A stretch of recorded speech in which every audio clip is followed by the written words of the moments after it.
It's a beautiful day in Lansing, Illinois. Not a cloud in the sky, and today we're here to dedicate the new Village Municipal Center. So it's wonderful, and it's nice to see all of you here gathered this morning for this celebration. My name is Ken Straka, and I'm going to guide you through here this morning, and we'll get started shortly. I just wanted to mention a couple things to you first. In 1893, the original Village Hall was built at the corner of Lake and Henry Street. Now that baby's still sitting there, and she has, over the years, served the purpose of the village of Lansing.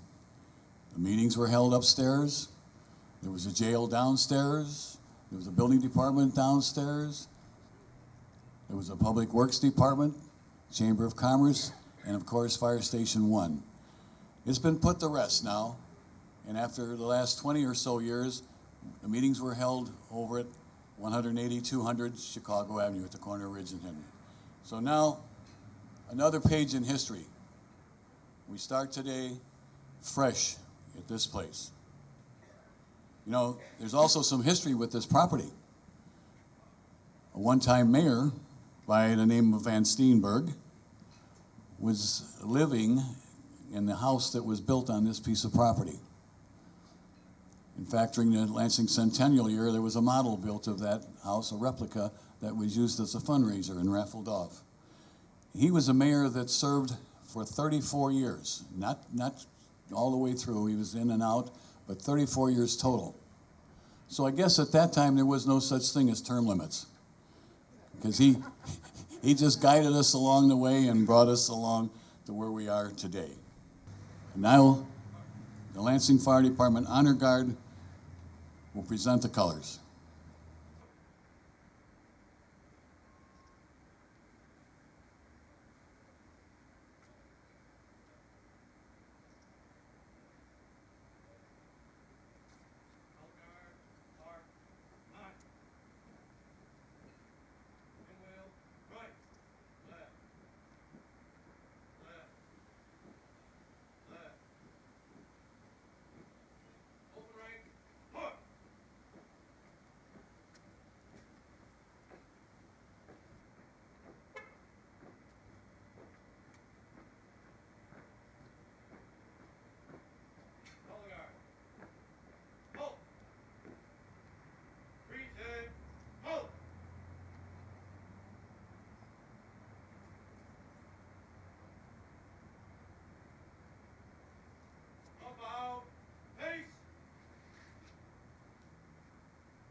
And now, Police Chief Dan McDevitt will raise the American flag. By the dawn's early light, what so proudly we hailed at the twilight's last gleaming,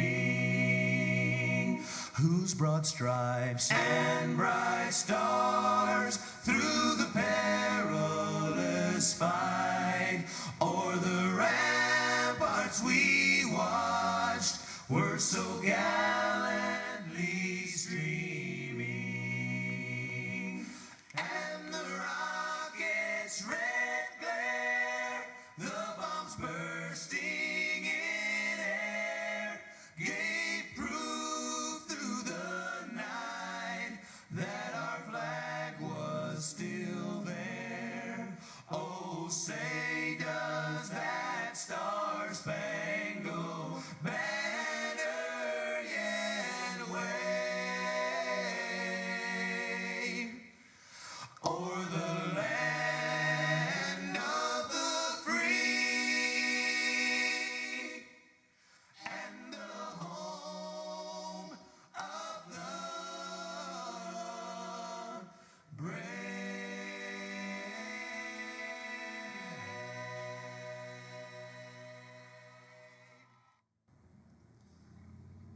On this day, let us also dedicate this place, this building, the new municipal center here, for the good of the people and for God's glory.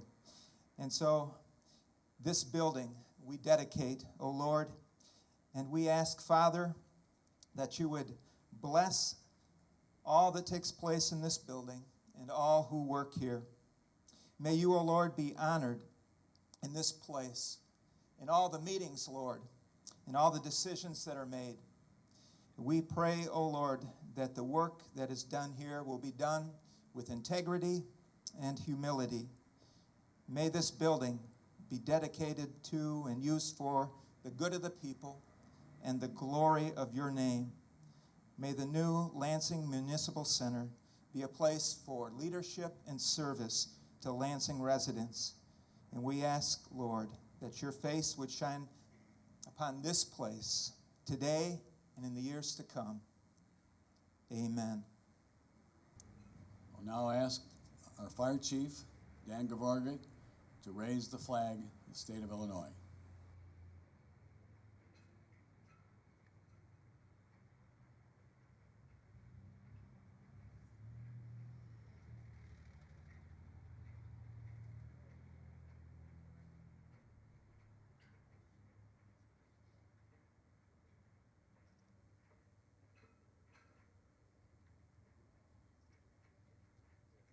For a number of years, questions have been asked about why does the village of Lansing not have a village flag?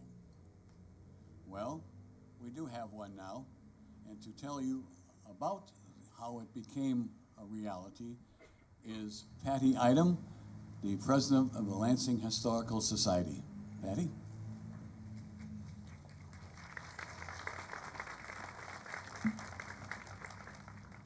Thank you, ladies and gentlemen. Good morning, everyone. On behalf of the Lansing Historical Society, thank you for including us in the dedication ceremony today. The Society is very proud to be part of the raising of the official Lansing Village flag. Early in 2008, Dan Sylvester, one of our Lansing police officers, called me and asked if there had ever been a flag for the village of Lansing. I did some research and discovered that since the village was incorporated 116 years ago, folks did think about having a flag a couple times. In 1976, there was a contest for a flag design sponsored by the Lansing Women's Club. They chose a design and a winner, but for some reason a flag was never produced. Most communities in our area do have flags, so I approached our Historical Society board to see if they would be willing to sponsor a contest if we got the approval of the mayor and the village board. Everyone agreed, so the society moved forward. We researched how other towns ran their flag design contests and found that there was a worldwide organization of folks who are passionate about flags. They call themselves the North American Vexillological Association. That means they study flags scientifically. Following the guidelines of a publication called Good Flag, Bad Flag, published by those passionate flag folks, we came up with rules for our own flag design contest. We let our Lansing residents know through the Village Vision, newspapers, our local television channel, and our entire school system that everyone was invited to participate in the contest. We received 25 entries for flag designs. The names of those submitting entries were kept secret from the Society Board and the Village Board. The Historical Society narrowed those entries down to 10 and passed them on to the Village Board to choose the finalists. Those 10 designs were whittled down to 5, and the two boards worked together to determine the winning entry. Brad Bories submitted the design that was chosen. Bradley worked with both boards to refine his entry to best represent Lansing. The red, white, and blue stripes represent the colors of our nation's flag. The 3 stars represent the 3 original districts of this area. Lansing was incorporated in 1893 and brought together Oak Glen, which was on the west side of Lansing, Bernice, which was on the north side, and Lansing proper, which is where we stand today. The sand color of the stars represents the sandy ridge that ran from present-day Burnham Avenue east past the state line. That area is now Ridge Road, downtown Lansing. Congratulations, Bradley, on your winning entry. Brad chose a lifetime membership to the Historical Society instead of a cash prize. What a guy, huh? Brad is a retired Lansing police officer. He and his wife Cookie have 3 adult children and 2 granddaughters. Thanks to everyone that entered the flag contest. The other 24 entries can be seen at the Historical Society Museum. The Historical Society is very pleased that the architect for the new municipal center, Mike Mathis of Linden Group, has included Lansing's proud past in the design of this building. You will see evidence of Mike's respect for our forefathers when you go inside. As Lansing moves into the future, you can be sure that your Historical Society will continue to preserve its past for future generations. Thank you, and happy Good Neighbor Day, everyone.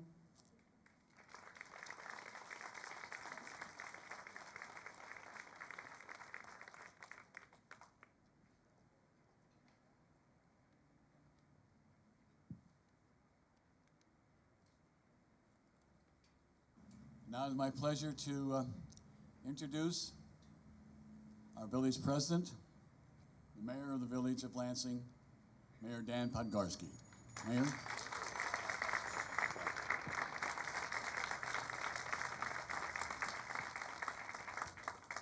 Thank you, Ken, and good morning to everybody. Thank you for sharing a part of this Good Neighbor Day with us. I am overwhelmed with emotion and things I'd like to say. It's just a great day not only to open up officially our new municipal center, but to recognize our village flag and have it done on the same day just really kind of puts the icing on the cake here. My thanks to some of the folks who have already helped us here this morning. When we thought of who would be appropriate to kind of MC the event, I immediately thought that there was only one person I could ask, and I really hoped that Ken Straka would accept. Ken is, he just embodies everything that you would want in a Lansing resident. He's proud of his community. He's got just a tremendous record of service. And if there was ever a true Lansing statesman, in my opinion, it's Ken Straka.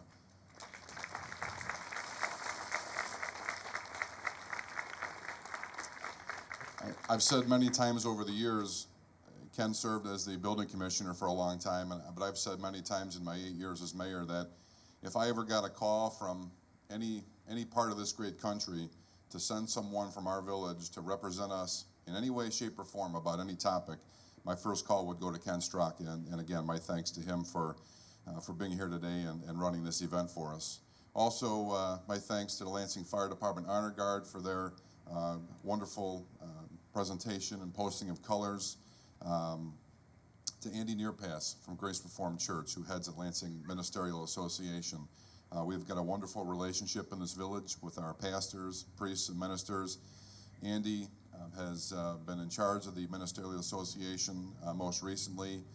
They put together the Mayor's Prayer Breakfast, which takes place every year in December. And again, I couldn't think of anybody else who we wanted to be here today to lead us in prayer and lead us in a blessing of the building.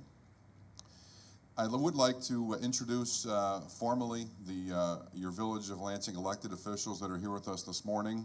And some of them you've already met, but we'll do it officially now and recognize them as village officials. First, our village clerk, Jean Isha.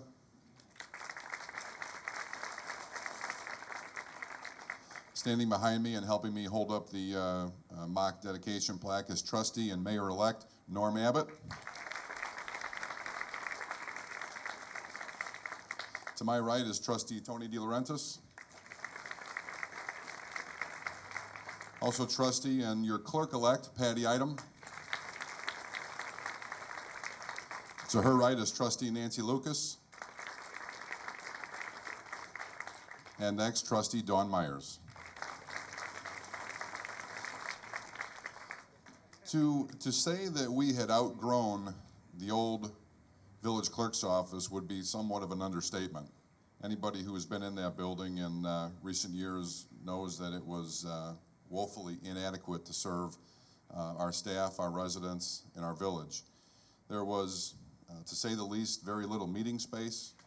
Many times we would fight to reserve the one meeting room that was off of the mayor's office.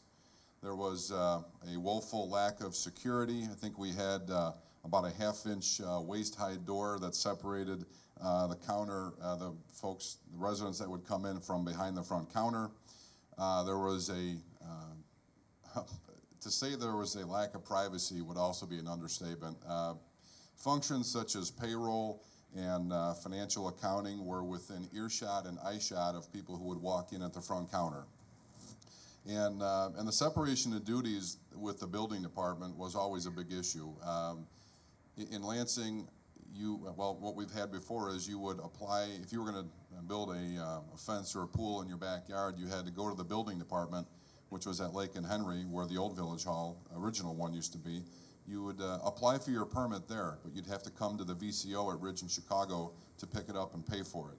I can't tell you how many times in the last 8 years I've heard the clerks at our clerk's office describing people the instructions to get across town to go to the building department. And I'm sure that the clerks in the building department did the exact same thing and tried to tell people how to get to the VCO many, many times. So again, we certainly had outgrown the old building. A little bit of history. This building used to be the former SBC and Ameritech Calling Center. And a little history of how this came about. Back in 2005, this building came available for sale. The Board of Trustees and myself had talked sort of informally about purchasing it and using it for a new municipal center. And sometime in late 2005, the board, actually I think it was very early 2006, the Board of Trustees supported and approved the purchase of this building. And I'd like to also thank, we had three former trustees, Mark Foster, Jack Hookstra, and Don Chacatano, who were on the board at that time. And I want to thank those gentlemen as well as the current trustees for their support, because we would not have been able to get here if that board hadn't agreed to purchase the building. We then moved into an interview process with architectural firms, which was laborious to say the least. I think we had about 20 architectural firms submit requests for qualifications, and but we were very happy to settle on Mike Mathis and the Linden Group as our architects. And they led us through a planning process and a design of this building, which included things like charrettes. Charrette is a word I would not have known 8 years ago, now I know it.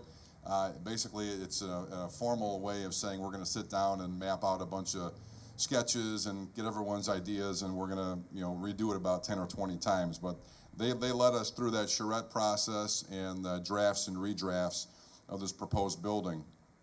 And probably a real key moment in the history of this building coming about was after the 2007 elections, when trustees Norm Abbott, Dawn Myers, and Nancy Lucas came on board. We were kind of right in the middle of planning, and we were actually probably getting ready to go out to bids for the construction of the building.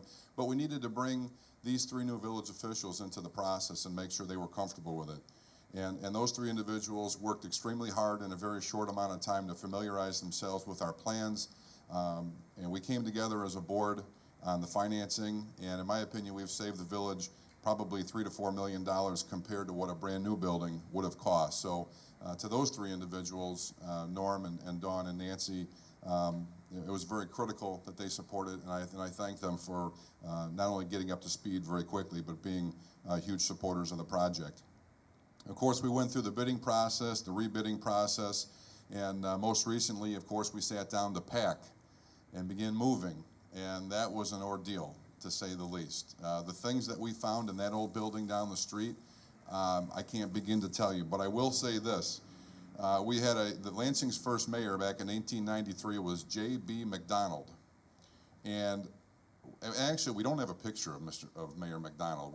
If anybody here could help us find a picture of our first mayor, we don't have a picture of him. But Grace Basilewski, our Director of Planning and Development, found an original document from 1893, which was signed by Mayor McDonald.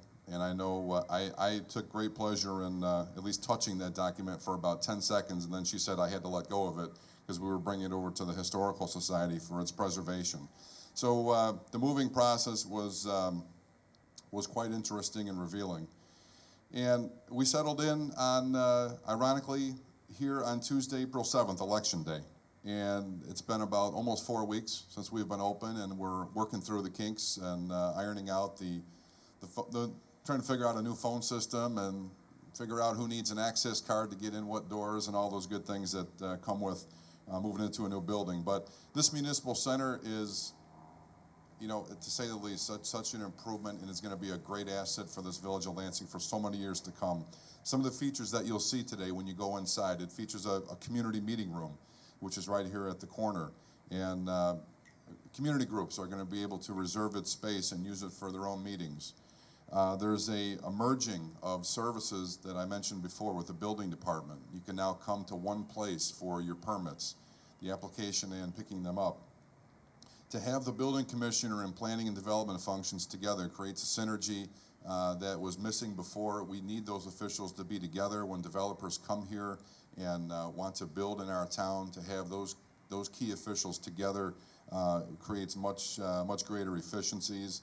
We've got, of course, such a more professional setting. I mentioned security and privacy. There's ample meeting rooms. I've made it my goal to sit in every room at least once before I give up the office on Tuesday night, and I think I'm just about there.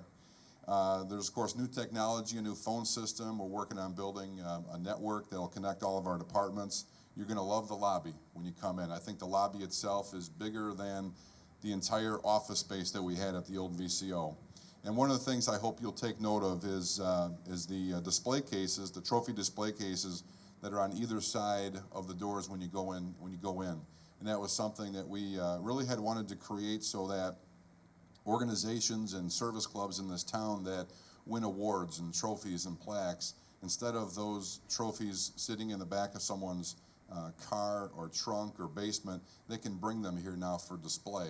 And you'll see, I think I kicked it off the first day we opened. We put in the Lansing Lions football team. Their 2006 Pee Wee team went undefeated. Rick Titus actually had given me a beautiful football that was signed by the team and a picture of the team, and that's in the trophy case, so you can take a look at that when you go inside.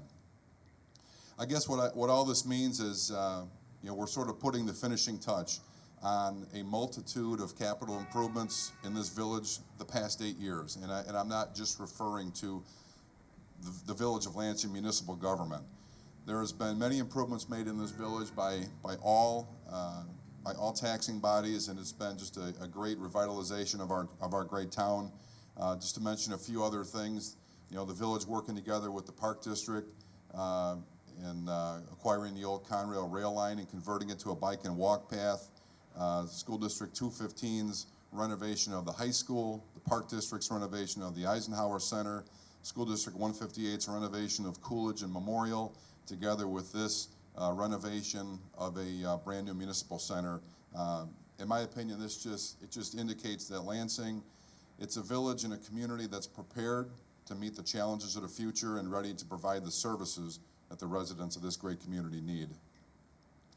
There are so many people I'd like to thank. I don't have time to mention all of them by name, but I do want to at least acknowledge and recognize, as I did before, our current village board members and those past members that helped in the purchase of this building, the employees and residents who contributed to the design process, who learned along with me what a charrette actually means. Our engineers and contractors who rebuilt this amazing building from an old SBC calling center. I have to specifically mention Poulos Construction. These gentlemen did a wonderful job. You're here today, and I thank you for your dedication and your hard work. And certainly Mike Mathis and the professional team of architects from Linden Group, who led us the entire way through the design, specifications, bidding, and the construction management. Mike and his team were excellent to work with, and they certainly have constructed something just magnificent that we will be proud of for many years to come. So at this point, I'd like to bring up Mike Mathis from Linden Group, who will speak a little bit about the process from start to finish that we just referenced and present us a draft of the dedication plaque. So please welcome Mike Mathis. To start off here, I would like to start with the dedication plaque. As part of the end of a project with municipalities, we like to give them a sort of a permanent marking point of when the building was complete and who was involved in the process. So Dan, Mayor Dan, I think that's the last time I'll get to say that, but on behalf of Linden Group Architects, Robinson Engineering, Poulos Construction, and Nova Engineering, we'd like to present this cast bronze plaque to the Village of Lansing, noting the date of May 2nd as dedicated May 2nd, 2009. This plaque will be mounted to one of the masonry columns along the colonnade here, and we hope it will be here for the next 100 years plus as Lansing continues to serve the village. So thank you. Thank you,